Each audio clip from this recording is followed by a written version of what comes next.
So the question is, a dipole comprises of two charged particle of identical magnitude q and opposite in nature. ठीक है, ये तो अपन का dipole का definition ही है. The mass m of the positive charge particle is half of the mass of negative charge.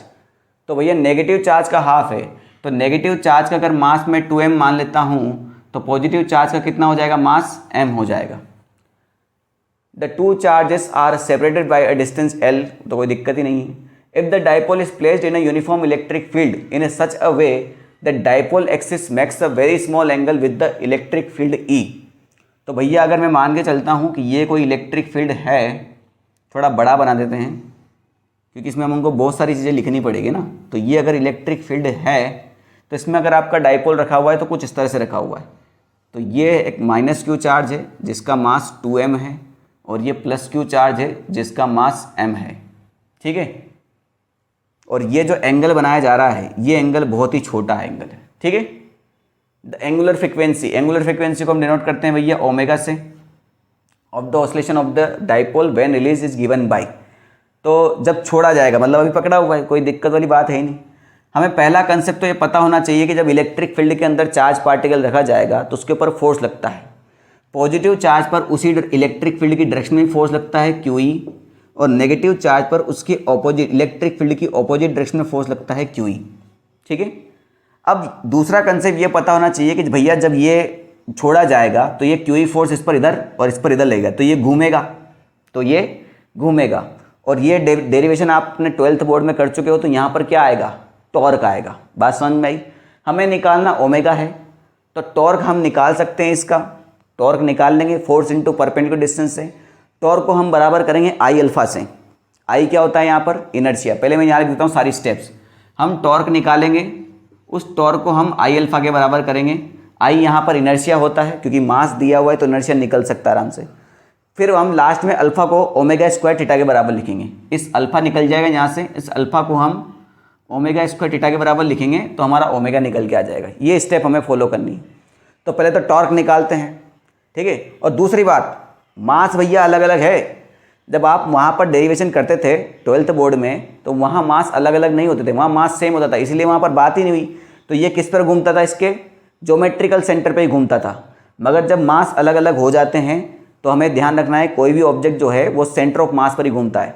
जब आप derivation करते हैं तो दोनों के मास सेम होते हैं, तो ज्योमेट्रिकल सेंटर और centre of mass same he point पे होते हैं, तो वहाँ दिक्कत नहीं आती है, आपको कोई बताता भी नहीं है. तो हमें तो भैया यहाँ पर पता है, तो इसका जो ऑब्जेक्ट है, ये जो डाइपोल है, सेंटर ऑफ मास पर घूमेगा.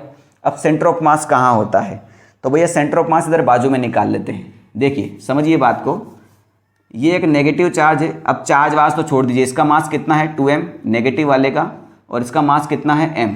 तो आपको पता है भैया जो सेंटर ऑफ मास है वो बड़े मास की तरफ शिफ्ट हो जाता है. ठीक है, तो इस दोनों के बीच की डिस्टेंस कितनी है, l. मुझे सेंटर ऑफ मास निकालना है, तो भैया मैं इस वाले को कोऑर्डिनेट को कितना मान लेता हूँ, 0 0. तो इसका कितना कोऑर्डिनेट कितने हो जाएंगे, l, 0. ठीक है, 2D 3D 4D 2D 3D इन ऑब्जेक्ट में आपने सेंटर ऑफ मास निकालना सीखा होगा. ठीक है, फ्लो में निकल जाता है मुंह से कुछ भी. तो भैया इसका भी 0 है, इसका भी 0 है. वाई का दोनों कोऑर्डिनेट जी कितने हैं, 0. तो वाई पे निकालने की जरूरत नहीं है, सिर्फ एक्स में निकालना है.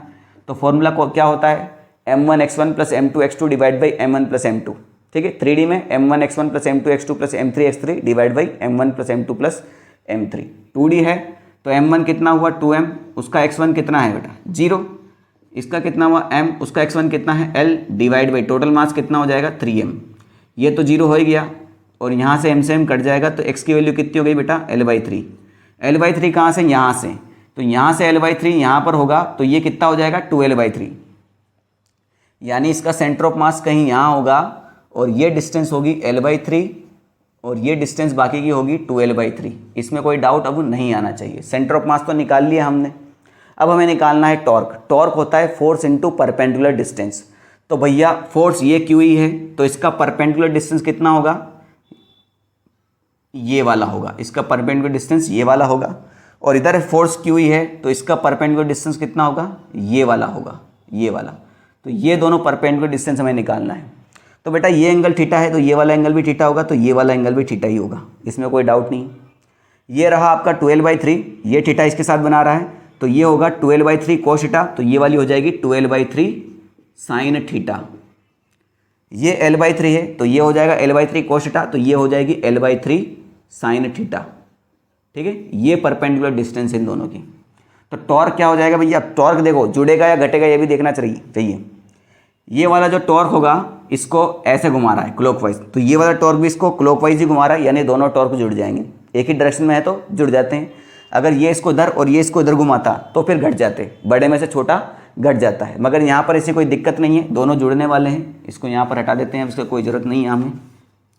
चलिए, तो टॉर्क का फॉर्मूला क्या हो जाएगा भैया, force into perpendicular distance. Force कितना है QE और परपेंडिकुलर डिस्टेंस कितना है इस वाले का 2L/3 sin थीटा।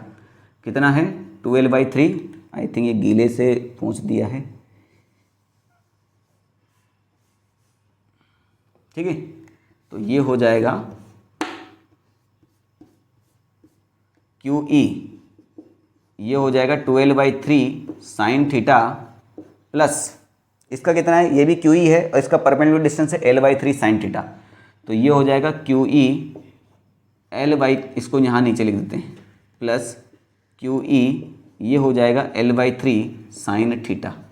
कोई दिक्कत नहीं, ये तो हो जाएगा आपका टॉर्क। तो टॉर्क कितना आ गया आपका पूरा का पूरा, यहाँ पर 3 LCM QE तो बाहर आना ही आना है, 3 LCM आ जाएगा यहाँ पर। ठीक है, अच्छा यहाँ पर थीटा बहुत छोटा है तो साइन थीटा की जगह आप थीटा भी लिख सकते हैं, कोई दिक्कत वाली बात नहीं। तो इस थीटा को भी आप हटा दें, साइन को हटा दें, ये थीटा बच जाएगा यहाँ पर, बात ही खत्म। 3 LCM लिया तो यहाँ कितना बच जाएगा, QE इंटू 2L थीटा, तो ये हो जाएगा 2QEL थीटा और ये हो जाएगा आपका QEL थीटा। तो बेटा 2 और ये हो जाएगा 3QEL थीटा डिवाइड बाई 3, है ना। तो ये हो जाएगा 3QEL थीटा डिवाइड बाई 3, 3 से 3 कट गया, यानी टॉर्क कितना आ गया आपका QEL थीटा। टॉर्क कितना आ गया QEL थीटा। अब टॉर्क का तो फॉर्मूला आ गया हमारे पास। ठीक है, हमें इसको किसके बराबर करना था, I अल्फा के बराबर। अब हमारा इनर्शिया क्या होगा, तो बेटा इनर्शिया का बेसिक फॉर्मूला होता है ma², मास इंटू उस ऑरिजिन से उसकी बीच की दूरी का स्क्वायर होता है। और इनर्शिया स्केलर क्वांटिटी है तो घबराने की तो कोई ज़रूरत नहीं। यहाँ से डिस्टेंस होता है a, तो भैया इसका मास कितना है m, तो m, और ये बीच की डिस्टेंस कितनी है 2L/3, इसका स्क्वायर कितना होगा 4L² डिवाइड बाई 9, प्लस इसका मास कितना है 2m और वो डिस्टेंस कितनी है L/3, तो ये हो जाएगा L² डिवाइड बाई 9। तो यहाँ LCM कितना आएगा 9, तो 9 LCM आया तो कितना हो जाएगा ये 4ml² और ये हो जाएगा 2ml², यानी 6ml²। ठीक है, तो 9 से काटेंगे तो ये हो जाएगा 2/3ml²। ये आ गया आपका इनर्शिया। अब ये टॉर्क को मैं अगर I इंटू अल्फ़ा के बराबर कर दूं और अल्फ़ा को ω² थीटा के बराबर कर दूं तो मेरा आंसर आ जाएगा, बस और कोई दिक्कत है ही नहीं। ठीक है, तो इसको तो मैं पूरा इरेज कर देता हूँ, पूरा बोर्ड ही भर चुका है तो अब इरेज करना ही पड़ेगा। आई होप आपने ये कॉपी कर लिया होगा। ठीक है, चलिए बस हमें टॉर्क की वैल्यू रखनी है ताकि हमें याद रहे। तो टॉर्क था हमारा, ये था QEL थीटा। टॉर्क का फॉर्मूला होता है I अल्फ़ा के बराबर, तो ये हो जाएगा 2/3ml² इंटू अल्फ़ा। ठीक है, अब इस सबको भी बितार देते हैं, इनकी कोई ज़रूरत नहीं है हमें। चलिए, तो यहाँ से हमें अल्फ़ा की वैल्यू निकालनी है भाई, है ना। So tau is equal to L, तो कितना हो जाएगा भैया, कुछ नहीं जा रहा है क्या, एक L से एक L जा रहा है बस, और कुछ नहीं जा रहा है। बाकी सबको इधर लेके आओ, तो ये हो जाएगा 3QE theta divide by 2ml is equal to alpha, यही होगा ना। हाँ, तो अल्फ़ा की जगह क्या लिख देंगे हम ω² थीटा, तो ये हो जाएगा आपका ω² थीटा, थीटा से थीटा खत्म, तो ω² में बस इसको रूट ही करना है। तो ओमेगा की वैल्यू क्या हो जाएगी आपकी √3QE डिवाइड बाई 2ml। तो ये कहाँ दिया हुआ है भैया, यहाँ भी दिया हुआ है।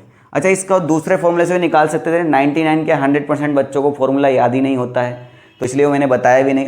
आप चाहें तो ओमेगा की वैल्यू डायरेक्टली इलेक्ट्रिक फील्ड में करवाते हैं शायद, तो PE डिवाइड बाई I से निकाल सकते हैं। ठीक है, डाइपोल मोमेंट यहाँ पर QL हो जाएगा, E की जगह कोई कुछ चीज़ लिखने की ज़रूरत नहीं है आपको, और I की जगह इनर्शिया हमने यहाँ पे निकाल ही लिया था, चाहे तो करके देख लेते हो। इनर्शिया क्या निकाला था हमने 2/3ml², है ना। तो ओमेगा की वैल्यू क्या हो जाएगी, P की जगह QL, E की जगह E ही रहने दो, इनर्शिया की जगह हमने लिखा था 2/3ml², तो ये 2/3 यानी 3 ऊपर चला जाएगा, ml², एक L से एक L कटेगा तो 3QE डिवाइड बाई 2ml, तो ये आ तो रहा है। तो बस आपको इनर्शिया निकालना था, अगर वो फॉर्मूला पता तो कर देते, अदरवाइज़ फिर आपको कन्वेंशनल मेथड से तो आना ही चाहिए।